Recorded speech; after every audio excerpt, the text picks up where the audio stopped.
Hello everyone, welcome to अभिनंदन study point. अभिनंदन study point पे आपका स्वागत है। दोस्तों, जैसा कि डेली शाम 4 बजे आपका जीके और जीएस की क्लास होती है, जो आपके सभी एग्जाम्स के लिए काफ़ी यूज़फुल होगा। अगर आप इस चैनल पर नए हैं तो सब्सक्राइब कीजिए चैनल को और बेल आइकन को प्रेस करना ना भूलें आगे सभी अपडेट्स के लिए। तो आइए स्टार्ट करते हैं आज की क्लास को। तो पहला क्वेश्चन है दोस्तों आपका, निम्न में से कौन सा जैन धर्म में त्रिरत्न तीन रत्न है? आपका दोस्तों राइट आंसर है सही विश्वास, सही ज्ञान, सही आचरण। ऑप्शन नंबर डी दोस्तों आपका राइट आंसर होगा। ये तीनों जो है जैन धर्म के त्रिरत्न हैं। आप इसको ध्यान रखिएगा, आपके एग्जाम में पूछा जाता है। नेक्स्ट है आपका दोस्तों, आप इस वीडियो को लास्ट तक देखिए, काफ़ी इंटरेस्टिंग वीडियो होगा और काफ़ी आपके लिए हेल्पफुल भी होगा। अगला प्रश्न जो कि है, एलोरा का कैलाश मंदिर किसने बनवाया था? आपका दोस्तों राइट आंसर है कृष्ण प्रथम। ऑप्शन नंबर डी आपका राइट आंसर है कृष्ण प्रथम ने दोस्तों एलोरा का कैलाश मंदिर बनवाया था। आपको कमेंट बॉक्स में कमेंट करके ये बताना है कि एलोरा का कैलाश मंदिर कहाँ पर स्थित है। दोस्तों, आप आंसर करने से पहले 5 सेकेंड तक आप खुद को पहले आप जांचिए कि क्या आप इसका आंसर दे सकते हैं या नहीं, कि आपकी जो प्रिपरेशन लेवल है किस लेवल तक है। अगर आपकी लेवल बहुत अच्छी है दोस्तों, और अच्छे क्वेश्चंस आपके लिए लेकर के आएंगे। अगर आपकी लेवल थोड़ा सा और दोस्तों क्या है, प्रैक्टिस कीजिए, आप भी सारे क्वेश्चंस को सॉल्व कर सकते हैं। नेक्स्ट है आपका थर्ड नंबर, प्रसिद्ध मणि सुसज्जित सिंहासन मोर सिंहासन का निर्माण किसके द्वारा किया गया था? तो दोस्तों राइट आंसर है आपका जो कि मोर सिंहासन शाहजहां के द्वारा निर्माण कराया गया था। ऑप्शन नंबर ए आपका राइट आंसर है, शाहजहां ने प्रसिद्ध मणि सुसज्जित सिंहासन मोर सिंहासन का निर्माण करवाया था। नेक्स्ट है आपका, नूरजहां का वास्तविक नाम क्या था? तो दोस्तों राइट आंसर है आपका, पहले आप खुद के आंसर को आप सोच लीजिए कि क्या आपने राइट आंसर दिया है, फिर मैं आपको बताऊंगा ही। तो आपका राइट आंसर है नूरजहां का वास्तविक नाम मेहर उन निसा था। ऑप्शन नंबर डी, नूरजहां का वास्तविक नाम मेहर उन निसा था। आपके जितने भी ये सारे क्वेश्चंस हैं, प्रीवियस ईयर क्वेश्चंस हैं, आपके एग्जाम में बार बार पूछे जाते हैं। नेक्स्ट है आपका, महात्मा गांधी किस वर्ष में दक्षिण अफ्रीका से भारत वापस आए थे? आपका राइट आंसर है 1915। ऑप्शन नंबर सी आपका राइट आंसर है, महात्मा गांधी 1915 में दक्षिण अफ्रीका से भारत वापस आए थे। आप इसको ध्यान रखिएगा, वेरी मोस्ट इंपॉर्टेंट क्वेश्चन है जो आपके एग्जाम में बार बार पूछे जाते हैं। विश्व वरिष्ठ नागरिक दिवस कब मनाया जाता है?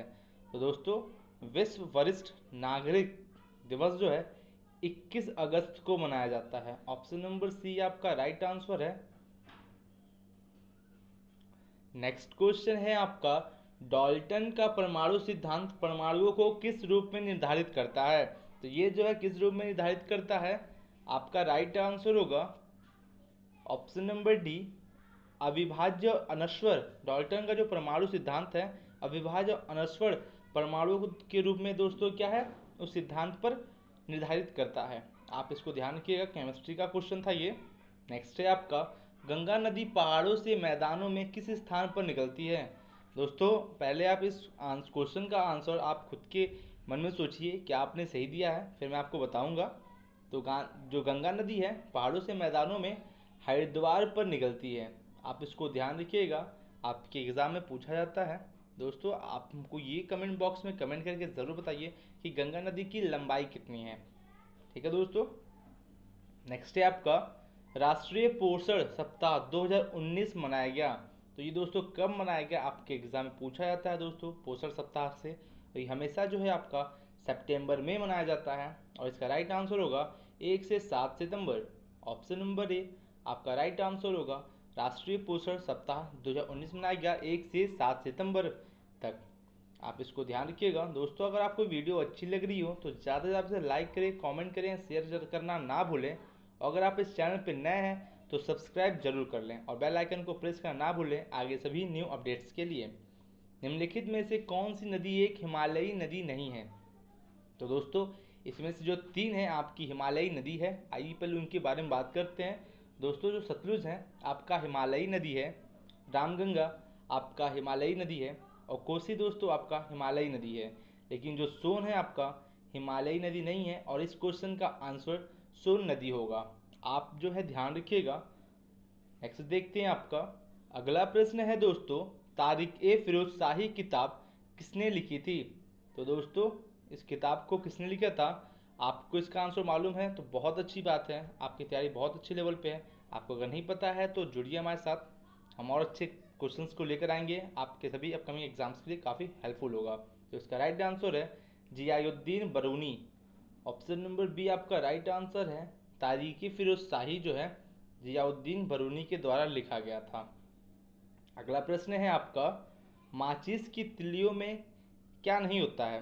दोस्तों जो तिल्ली पे जो रेड रेड कलर का होता है वो क्या नहीं होता है? वो आपका सल्फर नहीं होता है।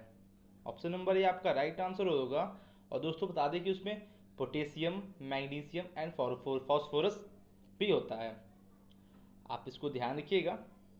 नेक्स्ट क्वेश्चन है आपका दोस्तों, ये सारे छोटे छोटे क्वेश्चंस आते हैं, आप अगर बहुत से बुक्स वगैरह में पढ़ेंगे तो आपको नहीं मिलेगा। ये सारे जितने भी क्वेश्चंस हैं आपके जितने भी एग्जाम्स में आए हुए हैं वहाँ से लेकर के आपको बताया जा रहा है। विश्व अल्जाइमर दिवस किस तिथि को मनाया जाता है? दोस्तों ये जो है आपका राइट आंसर है। विश्व अल्जाइमर दिवस जो मनाया जाता है 21 सितंबर को। 21 सितंबर ऑप्शन नंबर सी आपका राइट आंसर है। विश्व अल्जाइमर दिवस 21 सितंबर को मनाया जाता है। आप समझ गए होंगे। नेक्स्ट क्वेश्चन है आपका, लोकसभा में पूर्ण बहुमत के लिए पार्टी को कितनी सीटों की आवश्यकता होनी चाहिए? तो दोस्तों लोकसभा में पूर्ण बहुमत के लिए 272 सीटों की आवश्यकता होनी चाहिए। ऑप्शन नंबर ए आपका राइट आंसर होगा। आप इसको ध्यान रखिएगा। दोस्तों आपको ये कमेंट बॉक्स में बताना है कि लोकसभा जो है किस आर्टिकल में है। वीटो पुनर्विचार के लिए एक बिल को लौटाना है। तो दोस्तों जो वीटो पुनर्विचार है उस बिल को लौटाना, इसको क्या बोलते हैं? इसको बोलते हैं दोस्तों सस्पेंसिव वीटो। जो दोस्तों वीटो जो पुनर्विचार के लिए दोबारा उस पर विचार करने के लिए जब लौटाया जाता है उसको बोलते हैं सस्पेंसिव वीटो। आप इसको ध्यान रखिएगा, आपके एग्जाम में पूछा जा सकता है। नेक्स्ट है आपका 16 नंबर क्वेश्चन, निम्नलिखित में से किस सिख गुरु ने पंजाबी भाषा लिखने के लिए गुरुमुखी लिपि का विकास किया था? तो दोस्तों ये जो है किसने किया था? Guru Angad. Option number D आपका राइट आंसर है। गुरु अंगद जी ने दोस्तों पंजाबी भाषा लिखने के लिए गुरुमुखी लिपि का विकास किया था। आप ध्यान रखिएगा और आपको कमेंट बॉक्स में कमेंट करना है कि सिख गुरुओं के 10वें गुरु कौन थे, क्योंकि आपके एग्जाम में बहुत बार पूछा जाता है वो क्वेश्चन। नेक्स्ट है आपका 17 नंबर, भारत का निम्न में से कौन सा ब्रिटिश वायसराय 1884 में लागू किए गए इल्बर्ट बिल से संबंधित था? तो दोस्तों कौन संबंधित था? आपका राइट आंसर होगा Lord Ripon. Option number A दोस्तों आपका राइट आंसर होगा, जो कि लॉर्ड रिपन ब्रिटिश वायसराय 1884 में लागू किए गए इल्बर्ट बिल से संबंधित था। आप ध्यान रखिएगा। नेक्स्ट है, अगर आपको इसकी पीडीएफ चाहिए इसी वीडियो के डिस्क्रिप्शन में टेलीग्राम ग्रुप मिलेगा दोस्तों, उस लिंक से आप ज्वाइन हो जाइए, सारी पीडीएफ आपको वहाँ पे प्रोवाइड कर दी जाती है। निम्नलिखित में से कौन सा राज्य सबसे अधिक औद्योगिक यूनिट वाले राज्यों में शीर्ष पर है? तो दोस्तों कौन सा शीर्ष पे है? आपका राइट आंसर है तमिलनाडु। ऑप्शन नंबर डी, जो कि सबसे अधिक औद्योगिक यूनिट वाले राज्यों में शीर्ष पर है तमिलनाडु। दोस्तों सभी हमने प्रीवियस क्वेश्चंस लिए हुए हैं और थोड़े कुछ करंट के क्वेश्चंस हैं, आपके लिए काफ़ी हेल्पफुल होगा, आप ध्यान जरूर दीजिएगा।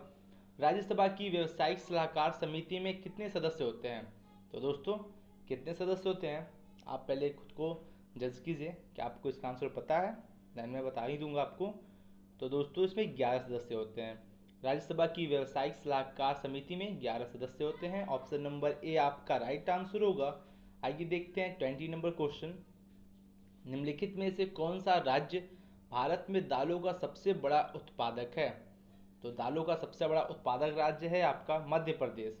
ऑप्शन नंबर ए आपका राइट आंसर होगा, जो कि मध्य प्रदेश में भारत में दालों का सबसे बड़ा उत्पादक राज्य है। सबसे ज़्यादा दाल मध्य प्रदेश में उत्पादक किया जाता है। 21 नंबर क्वेश्चन है आपका, निम्न में से किसी लोकसभा द्वारा कार्यपालिका को सौंपा गया ब्लैक चेक माना जाता है? तो दोस्तों ये जो है माना जाता है किसको? Option number B vote of credit को। वोट ऑफ क्रेडिट को दोस्तों लोकसभा द्वारा कार्यपालिका को दिया गया ब्लैंक चेक माना जाता है। आप इसको ध्यान रखिएगा। आइए अगला प्रश्न देखते हैं आपका। वीटो पुनर्विचार के लिए एक बिल को लौटाना है। दोस्तों ये क्वेश्चन जो है दोबारा रिपीट हो गया है। बाय द वे इसकी जो आंसर होगा suspensive veto, option number C आपका राइट आंसर है। आप इसको जो है ध्यान रखिएगा। नेक्स्ट है आपका, किस अनुच्छेद के अंतर्गत राष्ट्रपति अपने अध्यादेश को वापस ले सकता है। तो दोस्तों अनुच्छेद 123 के द्वारा, ऑप्शन नंबर बी आपका राइट आंसर है। अनुच्छेद 123 के द्वारा राष्ट्रपति अपने अध्यादेश को वापस ले सकते हैं। आप ध्यान रखिएगा, पॉलिटी का दोस्तों क्वेश्चन है, आपके एग्जाम में पूछा जाता है। नेक्स्ट है आपका, बिग बैंग थ्योरी का प्रस्ताव किसने दिया था। तो दोस्तों ये जो है किसने दिया था, George Lemaitre, option number B. Big bang theory का प्रस्ताव जो है जॉर्ज लेमेत्रे ने दिया था। आप इसको ध्यान रखिएगा। नेक्स्ट क्वेश्चन देखते हैं 25 नंबर क्वेश्चन, समुद्र में ज्वार भाटा आने का क्या कारण है। दोस्तों समुद्र में ज्वार भाटा आने का कारण है सूर्य और चंद्रमा का संयुक्त प्रभाव। ऑप्शन नंबर सी आपका राइट आंसर होगा। समुद्र में जो कि ज्वार भाटा आने का कारण होता है सूर्य और चंद्रमा का संयुक्त प्रभाव। तो दोस्तों ये थी अपने 25 क्वेश्चन। 1 क्वेश्चन आपका रिपीट हो गया है। कल हम लोग एक नहीं 2 क्वेश्चन एक्स्ट्रा लेंगे, 27 क्वेश्चंस को करेंगे। Thanks for watching. अगर आप इस चैनल पर नए हैं तो सब्सक्राइब जरूर कीजिए और बेल आइकन को प्रेस करना ना भूलें आगे सभी अपडेट्स के लिए। तो दोस्तों मिलते हैं आपसे कल। Thank you.